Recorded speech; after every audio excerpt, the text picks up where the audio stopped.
หมอเสียบมาแล้ว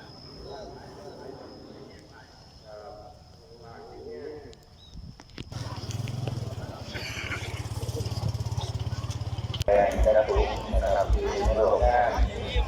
ท่านนายกแจ้งให้การนะครับเพราะท่านบอกงานคือครับท่านคอยเอาไปสองคนบรรลุผู้ยอดด้วยปัจจุบันมัน ไม่หายครับตอนนี้กับที่ท่านเดินนะครับ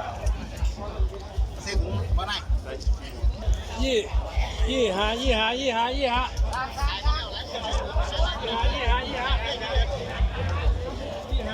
สร้างพบใกล้ๆได้หลายๆขอทีมงานเคยเมืองสีตรงโชคดี3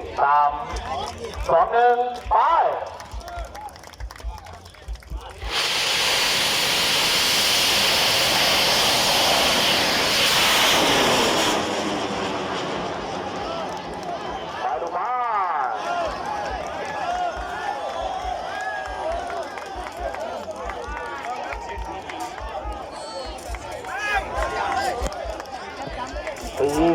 4 เซนนะครับ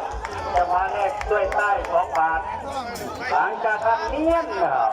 กระตั้งไฟผมไฟเด้อเกี่ยหางออกได้หลายๆขอทีมงานขอไพศาลจงโชคดี3 2 1ไป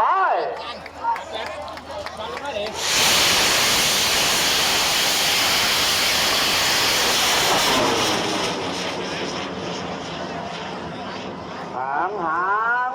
ที่ข้างดีนะครับที่ข้างดีนี่ละหางเอียงขวาเนี่ยนะเยอะหางเอียงขวาไว้ครับแต่ละบางหางเอียงขวาด้วยท่าน